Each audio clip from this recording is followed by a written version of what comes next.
경공매 데이터 전문기업 지지옥션이 6월 10일 발표한 2024년 5월 경매 동향 보고서에 따르면 전국 아파트 낙찰 가율이 회복세를 보이고 있습니다. 낙찰 가율은 85.4%를 기록하며 석 달 연속 85% 선을 웃돌았습니다. 이번 보고서는 주거시설, 업무상업시설, 토지 등 다양한 경매 동향을 분석하여 시장의 변화를 예측합니다. 5월 전국 주거시설 경매 진행 건수는 8,202건으로 전달 8,119건 대비 소폭 약 1% 증가했습니다. 이 중 2,482건이 낙찰되어 낙찰률은 전월 28.0% 대비 2.3%포인트 오른 30.3%를 기록했습니다. 그러나 낙찰 가율은 79.2%로 전달 80.1% 대비 0.9%포인트 하락했습니다. 평균 응찰자 수는 5.2명으로 전달보다 0.8명 줄었습니다. 낙찰률이 가장 높았던 지역은 강원과 전북으로 각각 44.8%를 기록했습니다. 강원은 주거시설 중 아파트 낙찰률이 50%를 넘으며 전체 수치를 끌어올렸고, 전북에서는 빌라 연립 다세대에서 50% 이상의 높은 낙찰률을 보였습니다. 낙찰 가율 1위 지역은 84.2%를 기록한 서울로 주요 지역 아파트와 재개발 구역 내 빌라가 높은 평가를 받았습니다. 평균 응찰자 수 1위는 8.3명으로 집계된 세종이었습니다. 5월 전국 업무상업시설의 경매 진행 건수는 전달 3,839건 대비 약 7% 증가한 4,099건을 기록했습니다. 이는 2011년 12월 4,064건 이후 12년 5개월 만에 처음으로 4,000건을 돌파한 수치입니다. 낙찰률은 전달 18.1% 대비 3.4%포인트 오른 21.5%를 기록했으나 낙찰 가율은 55.5%로 전달 57.9% 대비 2.4%포인트 하락하며 올해 최저치를 경신했습니다. 낙찰률이 가장 높았던 지역은 인천으로 30.3%를 기록하며 전달 13.2% 대비 17.1%포인트 상승했습니다. 주거용 오피스텔이 100건 이상 낙찰되며 많은 인기를 끌었습니다. 낙찰 가율 1위는 72.3%를 기록한 서울로 소형 오피스텔이 높은 낙찰 가율을 보였습니다. 평균 응찰자 수가 가장 많았던 지역은 5.1명으로 집계된 경남이었습니다. 5월 전국 토지 경매 진행 건수는 5,227건으로 전달 5,508건 대비 약 5% 감소했습니다. 이 중 1,223건이 낙찰되어 낙찰률은 23.4%를 기록하며 역대 최저치를 기록했습니다. 낙찰 가율은 54.4%로 전달 58.0% 대비 3.6%포인트 하락했습니다. 평균 응찰자 수는 전월과 동일한 2.1명을 기록했습니다. 낙찰률이 가장 높았던 지역은 인천으로 34.0%를 기록해 전달 29.8% 대비 4.2%포인트 상승했습니다. 인천 강화군과 옹진군의 여러 토지가 수차례 유찰된 끝에 저가에 소진되며 낙찰률이 상승했습니다. 평균 낙찰 가율과 응찰자 수가 가장 높았던 지역은 대전 76.6%, 3.0명이 차지했습니다. 낙찰 가율이 가장 저조했던 곳은 부산 26.7%였습니다. 지지 경매 동향 보고서는 전국 아파트 낙찰 가율이 회복세를 보이고 있음을 시사합니다. 주거시설, 업무상업시설, 토지 등 다양한 경매 시장에서 지역별 편차가 크지만 전체적으로는 상승세를 유지하고 있습니다. 특히 아파트와 오피스텔 경매에서 높은 경쟁률을 보이는 지역이 증가하면서 경매 시장의 활성화가 기대됩니다. 지난 5월 주택도시보증공사는 전국 민간 아파트의 제곱미터당 평균 분양 가격이 전월 대비 1.92% 하락한 557만 4천 원으로 나타났다고 발표했습니다. 이번 조사에서 민간 아파트 분양 가격 동향을 분석한 결과 서울을 포함한 수도권과 주요 광역시의 분양가가 소폭 하락한 반면 신규 분양 세대수는 크게 증가한 것으로 드러났습니다. 허그는 전국 민간 아파트의 최근 1년간 제곱미터당 평균 분양 가격을 기준으로 통계를 발표했으며 2024년 5월 말 기준 분양 가격은 557만 4천 원으로 전월 대비 1.92% 하락했습니다. 이는 지난해 같은 기간보다 13.98% 상승한 수치입니다. 수도권의 경우 제곱미터당 평균 분양 가격이 785만 6천 원으로 전월 대비 0.43% 하락했으며 서울은 1170만 6천 원으로 0.54% 하락했습니다. 권역별로 살펴보면 5대 광역시와 세종시의 분양 가격은 5.18% 하락한 605만 2천 원을 기록했습니다. 반면 기타 지방은 441만 8천 원으로 큰 변동이 없었습니다. 특히 대구는 전월 대비 201만 2천 원 하락한 726만 2천 원을 기록하며 가장 큰 폭의 하락세를 보였습니다. 신규 분양 세대수는 전국적으로 큰 폭의 증가를 보였습니다. 2024년 5월 전국 민간 아파트 신규 분양 세대수는 총 1만 3,712세대로 전년 동월 대비 90% 증가했습니다. 수도권에서는 총 6,272세대가 신규 분양되었으며 5대 광역시와 세종시는 3,463세대, 기타 지방은 3,977세대가 분양되었습니다.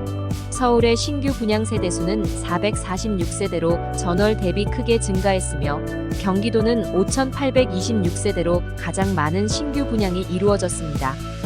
반면 인천은 전월 대비 신규 분양이 전무한 상태였습니다. 이번 발표에 따르면 전국 민간 아파트 분양 가격과 신규 분양 세대수의 동향은 주택도시보증공사 홈페이지와 국가통계 포털에서 확인할 수 있습니다.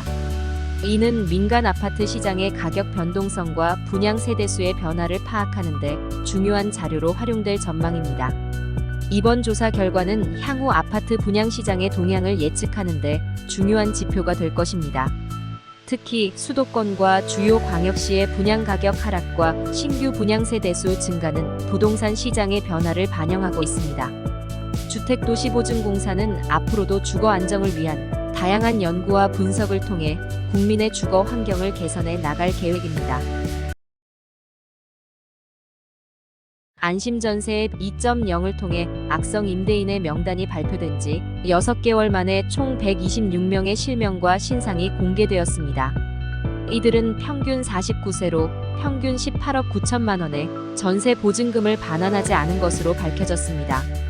이번 조치는 임차인의 피해를 최소화하고 전세 사기를 예방하기 위한 정부의 강력한 대응으로 평가됩니다. 분석 결과 악성 임대인 중 최연소는 26세였으며 20대와 30대가 전체의 29%를 차지했습니다. 전체 악성 임대인의 평균 연령은 49세로 50대가 33명으로 가장 많았습니다. 그 뒤로 30대 30명, 60대 28명, 40대 19명, 20대 6명이 뒤를 이었습니다. 이들이 반환하지 않은 보증금은 평균 8달 이상 동안 미반환 상태였으며 그 규모는 최대 707억 원에 달했습니다. 강원 원주에 사는 손모 씨는 임차 보증금 반환 채무가 707억 원으로 가장 많은 보증금을 반환하지 않은 것으로 나타났습니다. 인천 부평구 십정동의 정모 씨는 110억 원을 반환하지 않았으며 전남 광양시에 본사를 둔 법인 S사는 95억 원, 경기 남양주시 진저읍의 김모 씨는 80억 원, 서울 광진구 능동의 이모 씨는 70억 원의 보증금 반환 채무를 지고 있습니다. 악성 임대인 가운데 경기 지역 거주자가 47명으로 가장 많았고 서울이 35명, 인천이 18명으로 뒤를 이었습니다. 최연소 악성 임대인은 경기 안산에 사는 26세 이모 씨로 4억 8천만 원을 반환하지 않은 상태입니다. 정부는 작년 12월 27일부터 상습적으로 보증금을 반환하지 않은 임대인의 성명과 나이, 주소, 임차 보증금 반환 채무, 채무 불이행 기간 등을 공개해왔습니다. 주택도시보증공사는 세입자에게 전세금을 대신 반환해주고 청구한 구상 채무가 최근 3년간 2건 이상이며 액수가 2억 원 이상인 임대인을 명단 공개 대상으로 삼았습니다. 또한 전세금을 제때 반환하지 못해 임대사업자 등록이 말소된 지 6달 이상 경과했음에도 1억 원 이상의 미반환 전세금이 남아있는 임대인도 명단에 포함됩니다. 올해 1월부터 5월까지 허그의 전세보증금 반환보증 사고 금액은 2조 3,225억 원에 달하며 사고 건수는 1만 686건에 이릅니다. 이는 작년 동일 기간보다 65% 증가한 수치로 전세 보증 사고가 여전히 심각한 문제임을 보여줍니다. 이와 같은 명단 공개와 정부의 강력한 조치는 임차인을 보호하고 전세 사기를 예방하기 위한 필수적인 대응으로 평가됩니다. 그러나 현재까지 공개된 악성 임대인의 수는 빌라 전세 사기와 역전세 피해 규모를 감안할 때 낮은 편이며 지속적인 관리와 대응이 필요합니다. 안심전세 2.0은 2022년 9월 1일 국토교통부가 전세 사기 피해 방지 방안에 따라 만든 앱입니다. 전국 아파트와 빌라, 오피스텔의 시세 확인이 가능합니다. 또한 임차인이 집주인에게 조회 요청을 보내면 집주인의 보증금 및 세금 체납 여부를 직접 파악할 수 있어 전세 사기를 예방할 수 있습니다. 허그 전세 보증 가입이 가능한 임대인을 인증하는 시스템도 도입되어 임차인이 안심하고 전세 계약을 할 수 있도록 도와줍니다. 공인중개사의 최초 등록부터 중개사무소 이동 이력별로 개업, 폐업 등의 영업 정보를 조회할 수 있습니다. 열람주택이 등록 임대주택인 경우 임대보증 가입 여부뿐만 아니라 미가입된 주택의 이유도 함께 제공됩니다. 전세 계약 전, 중, 후 체크리스트가 세분화되어 있고 대법원 등기부등본 열람 버튼과 부동산 전자계약 연결 등의 기능까지 사용자가 편리하게 사용할 수 있습니다. 수도권 동부지역의 출퇴근 시간이 획기적으로 단축될 전망입니다. 국토교통부와 대도시권 광역교통위원회는 수도권 동부지역 교통편의 재고 방안을 발표했습니다. 총 4.4조 원 규모의 철도 및 도로 사업을 본격 추진합니다. 별내선 개통에 맞춰 버스 노선을 증차하고 다양한 철도와 도로망을 확충해 교통 혼잡을 해소할 계획입니다. 수도권 동부지역은 2010년부터 신도시와 택지 개발이 본격화되면서 인구가 급증해왔습니다. 그러나 대중교통 인프라가 부족해 자가용 이용이 선호되었고 주요 간선도로의 혼잡도가 높아 교통 문제를 겪고 있었습니다. 대광위는 이러한 문제를 해결하기 위해 철도와 도로망을 대폭 확충하는 방안을 마련했습니다. 별내선 개통과 함께 시내 및 마을버스 18개 노선을 증차하고 노선 변경을 통해 철도역과의 연계 교통망을 강화합니다. 이를 통해 남양주 별내역에서 서울 잠실까지의 이동시간이 약 16.5분 단축될 전망입니다. 수석대교와 송파-하남선, 강동-하남 남양주선 등 주요 도로와 철도 사업을 신속히 추진해 교통 혼잡을 해소합니다. 수석대교는 남양주 수석동과 하남시 미사동을 연결하는 한강교량으로 2031년 준공을 목표로 하고 있으며 올림픽대로 확장과 병행해 추진됩니다. 광역버스 공급을 확대하고 속도를 제고합니다. 양평군 문호리에서 서울 잠실을 연결하는 광역버스 노선을 신설하고 하남과 이천을 연결하는 기존 광역버스 노선을 증차해 출퇴근 편의를 높입니다. 또한 가평과 광주 등 광역버스 신설이 어려운 지역에는 수요응답형 교통체계 DRT를 도입합니다. 대광위는 관계기관과 협력해 철도와 도로망 확충을 신속히 추진하고 수도권 동부지역 주민들의 출퇴근 시간을 크게 단축할 계획입니다.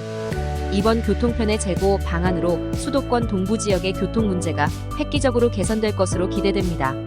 지금 금융당국은 관계기관과 협의해 오는 9월 1일부터 스트레스 DSR 2단계 조치를 시행할 계획이라고 밝혔습니다. 이는 현재 서민과 자영업자의 어려움을 해소하기 위한 범정부적 자영업자 지원 대책이 논의 중인 상황을 고려한 결정입니다. 또한 6월 말부터 시행된 부동산 PF 사업성 평가 등 전반적인 부동산 PF 시장의 연착륙 과정을 감안해 스트레스 DSR 2단계 조치가 시장에 연착륙할 수 있도록 하기 위함입니다. 스트레스 DSR은 변동금리 대출을 이용하는 차주가 대출 이용 기간 중 금리 상승으로 인해 원리금 상환 부담이 증가할 가능성을 감안해 DSR 산정 시 일정 수준의 가산금리를 부과해 대출 한도를 산출하는 제도입니다. 실제 대출 금리에 스트레스 금리가 부과되지는 않습니다. 금융당국은 스트레스 DSR 단계별 시행 방식을 다음과 같이 발표했습니다. 1단계는 올해 2월부터 8월까지 시행되고 2단계는 9월부터 시작됩니다. 3단계는 2025년 7월 시행될 예정입니다. 은행권 주택담보대출, 신용대출, 기타 대출 등이 단계적으로 적용되며 스트레스 금리는 기본 스트레스 금리의 25%에서 50%, 100%로 증가합니다. 9월 1일부터 시행되는 스트레스 DSR 2단계 주요 내용은 다음과 같습니다. 스트레스 금리는 0.75%로 기본 스트레스 금리 1.5%에 적용되는 가중치가 25%에서 50%로 상향됩니다. 또한 은행권 신용대출과 제2금융권 주택담보대출이 추가됩니다. 신용대출의 경우 잔액이 1억 원을 초과하는 경우에만 스트레스 금리를 부과해 DSR을 산정합니다. 차주별 DSR 최대 대출 한도는 은행권 및 제2금융권 주택담보대출의 경우 변동형, 혼합형, 주기형 대출 유형에 따라 대출 한도 감소가 예상됩니다. 그러나 스트레스 DSR로 인해 실제 대출 한도가 제약되는 고-DSR 차주 비중은 약 78% 수준이므로 대부분의 차주는 기존과 동일한 한도와 금리를 적용받을 수 있을 것으로 예상됩니다. 금융당국은 스트레스 DSR이 장기 대출 이용에 따르는 금리 변동 위험을 명확히 인식하게 하는 등 가계부채의 질적 개선에 기여하고 특히 금리 하락에 따른 대출한도 확대 효과를 제어할 수 있는 자동 제어 장치로서의 역할을 한다고 평가했습니다. 따라서 금리 하락 시 그 의의가 더욱 커질 것으로 기대됩니다. 그러나 이번 스트레스 DSR 2단계 시행이 기존 계획보다 2달 늦어진 것에 대해 가계부채 문제가 더 악화될 수 있다는 우려도 제기되고 있습니다. 금융당국은 서민과 자영업자의 어려움 해소를 위한 범정부적 지원 대책이 발표되고 시행됨에 따라 스트레스 DSR 2단계를 9월부터 시행하는 것이 제도의 연착륙에 필요하다고 판단했습니다. 금융당국은 9월 1일부터 스트레스 DSR 2단계를 차질 없이 시행하며 유형 별업건별 가계부채 증가 추이를 밀착 모니터링해 가계부채를 GDP 성장률 범위 내에서 안정적으로 관리할 계획입니다.